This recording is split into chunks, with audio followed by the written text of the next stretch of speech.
Welcome back to my channel. I'm super excited about this video because Siser has just come out with a new printable heat transfer vinyl. They call it DTV, which means direct to vinyl. I love the Siser brand, so I couldn't wait to get my hands on this and give it a try. What's awesome about this vinyl is you can use multiple colors in the design, which is similar to sublimation, but all you need is an inkjet printer. With sublimation, you also have to use a polyester garment and light color shirts. With this vinyl, you can add it to whatever color shirt you want, and this shirt is 100% cotton, so it'll work on that. There are a few cons to this compared to sublimation that I will talk about toward the end of the video. Otherwise, this intro will get too long. If you're new here, I would love it if you subscribe to my channel, and let's get into the video. Go over to my uploads and grab my image.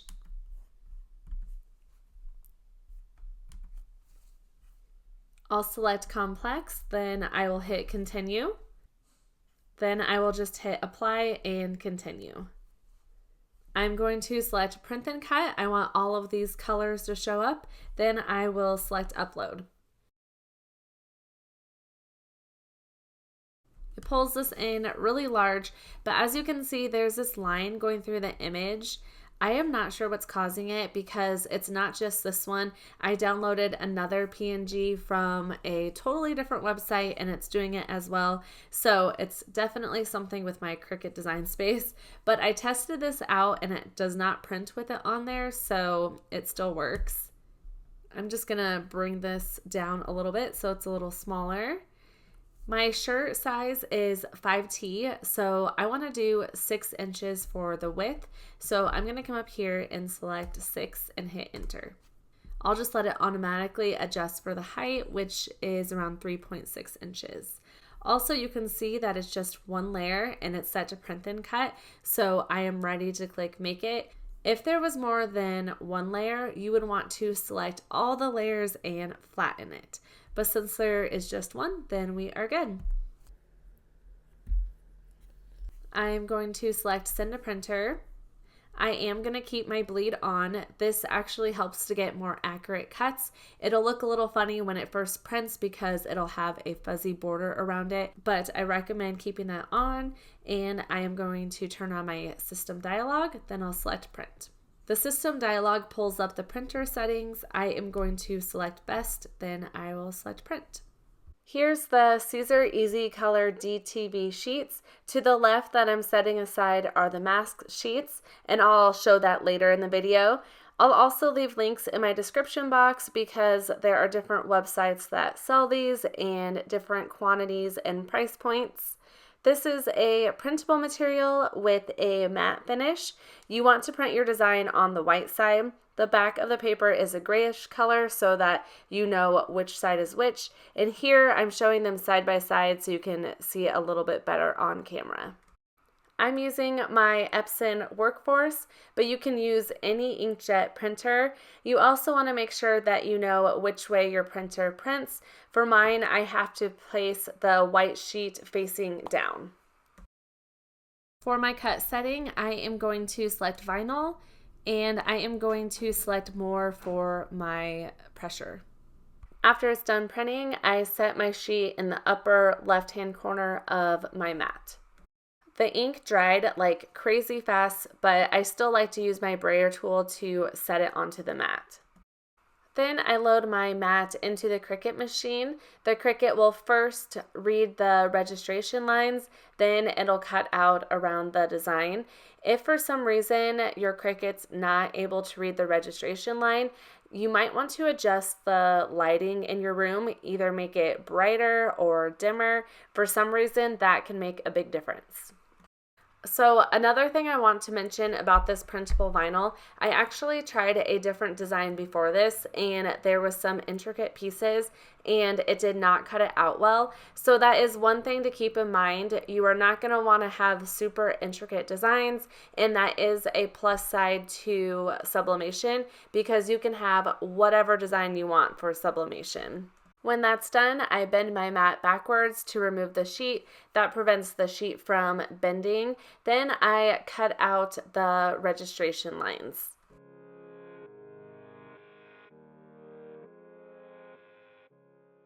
Now I'm ready to weed out my design. This weeds super easily, and you'll just weed it like you would any other vinyl.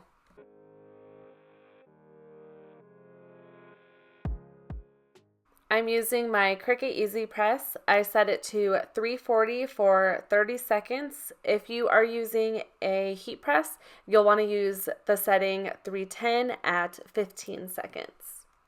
Here's the clear mask, and this is basically like a transfer paper. Here I'm cutting this down so it's the same size as my design, and what it's going to do is it's going to pick up the entire design all in one piece. You don't always have to use this. For instance, like mine, I probably didn't have to because there's not a lot of little pieces, but I wanted to show you in the video how it works. I remove the sheet and place it on top of my design. Then I grab my squeegee tool and burnish it down. Here's my shirt. I have it on top of my Easy Press mat. You'll want to use that or a towel to press into, and I am just preheating my shirt. After I did that, I realized I wanted to find the center of my shirt, so I line up my shirt, then I run my Easy Press over this again. That way it'll leave a line going straight down the middle so I know exactly where the center is. I add my t-shirt guide. This thing is awesome. I can leave a link down below for the SVG for it. And now I'm ready to remove the backing of the Easycolor so that it is attached to that mask. You kind of have to have it at an angle like that for it to really transfer onto it well. I bend the design to find the center. That way I can just line it up right on that line that I made with my Easy Press. I place my Teflon sheet on top. You'll want that or parchment paper to protect the shirt. Then I add my Easy Press on top and press the go button and let it count down.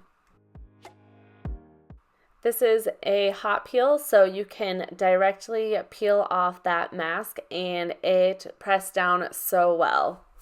You guys, this turned out so pretty. I am super impressed with the vibrant colors from this printable vinyl. It transferred really well. I also love how it feels thin on the shirt and it's just nice and stretchy. I do want to compare it a little more to sublimation. With sublimation, the ink infuses directly into the shirt, so it never cracks or peels. With this printable vinyl, it will eventually start to wear. Online it says that it can last up to 50 washes, but from doing some research, I saw some people's only lasted 15 to 20 washes until it started to show some signs of wear. I did see that you can repress it and it's supposed to help kind of bring it back. So I am going to try to test out washes, see how long it lasts, and I will post a follow-up video as soon as I can.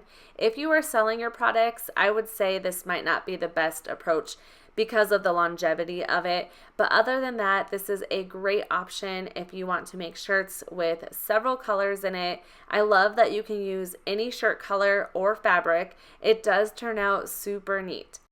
You do need to wait 24 hours to wash this. I would personally wait closer to 48 hours. You'll also want to wash this on cold with the shirt inside out, and I would either hang it to dry or tumble dry on low. I hope you enjoyed this video. If you did, I would love it if you gave it a thumbs up, and I would also love it if you subscribed if you are new to my channel.